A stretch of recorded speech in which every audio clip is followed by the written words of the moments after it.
Hello guys, welcome back again.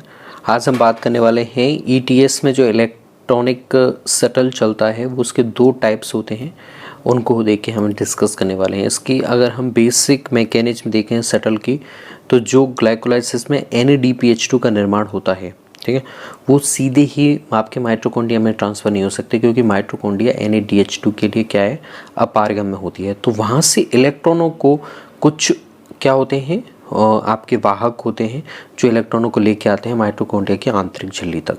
तो वो shuttle की तरह काम करते हैं, तो इसलिए उन्हें शटल वाहक भी कहते हैं। ठीक है, तो यहाँ पे दो तरह से मेन शटल हैं जो आपको ध्यान रखना है। एक होता है आपके मेलेट एस्पार्टेट शटल। तो यहाँ पे डायग्राम देख सकते हो, ये माइटोकॉन्ड्रिया की आउटर मेम्ब्रेन है, ये इनर मेम्ब्रेन है।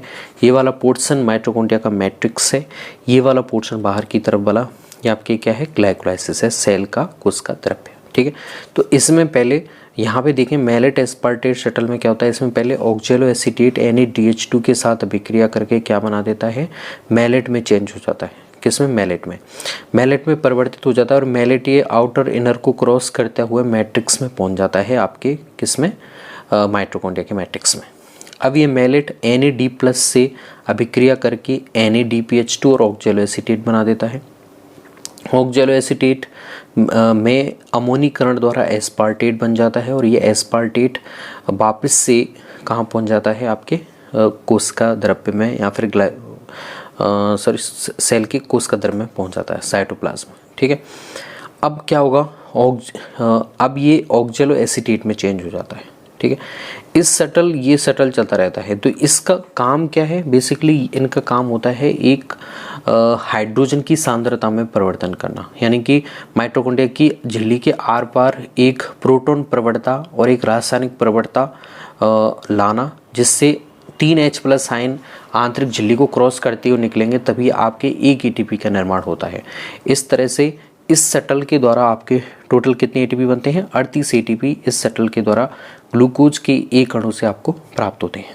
ठीक है, अगर हम दूसरे शटल की बात करें जिसका नाम है ग्लिसरॉल फॉस्फेट शटल, ये शटल ज़्यादा प्रभावी नहीं होता है। इस शटल में एक ग्लूकोज अणु से आपको 36 ATP ही प्राप्त होते हैं। ठीक है, तो आजकल सबसे ज़्यादा यूज होता है मेलेट एस्पार्टेट शटल। ठीक है, अब इसे भी देख लेते हैं। तो वापस से ये आउटर मेम्ब्रेन है, ये इनर मेम्ब्रेन है, और ये वाला पोर्शन आपके क्या है, मैट्रिक्स है, जबकि ये सेल का क्या है, आपके साइटोप्लाज्म है या फिर कोश का द्रव्य है। तो यहाँ पे इसमें NADPH2 से इलेक्ट्रॉन माइटोकॉन्ड्रिया के FAD को, फ्लेविन एडेनिन डाइन्यूक्लियोटाइड को प्राप्त होते हैं। फिर क्या होता है, NADPH2 DHAP डाई हाइड्रोएसीटोन फॉस्फेट के साथ अभिक्रिया करके ग्लिसरॉल फॉस्फेट और NAD+ बना देता है।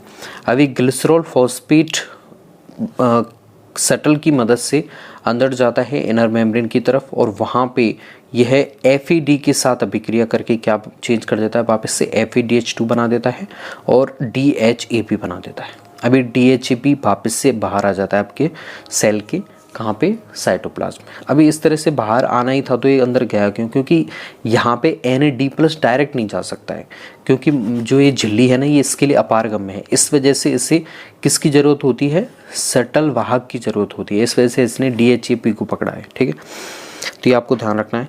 तो यहाँ पे FADH2 इलेक्ट्रॉन तंत्र में प्रवेश कर ATP बनाते हैं, और डाई हाइड्रोएसीटोन फॉस्फेट कोश का द्रव्य में प्रवेश कर जाता है। इसके द्वारा आपको 36 ATP प्राप्त होते हैं। ठीक है, जबकि मेलेट एस्पार्टेट में आपको कितने ATP प्राप्त हो रहे हैं, 38 ATP प्राप्त हो रहे हैं। अभिक्रिया आप देख सकते हो, ऑक्जेलो एसीटेट NADPH2 से अभिक्रिया करेगा, मेलेट बना देगा, मेलेट अंदर जाएगा, और मेलेट वापस से ऑक्जेलो एसीटेट बनाएगा, और वो वापस से अमोनीकरण द्वारा एस्पार्टेट बना देगा, जो वापस से आपके कोशिका द्रव्य में आ जाता है। इस तरह से इसका काम बेसिकली वही है, माइटोकॉन्ड्रिया की झिल्ली के आर पार प्रोटॉन प्रवणता और रासायनिक प्रवणता को लाना। आई होप अब आपको जो इलेक्ट्रॉनिक शटल सिस्टम है, जो दोनों टाइप्स हैं, इसकी समझ में आ गए होंगे। थैंक्स।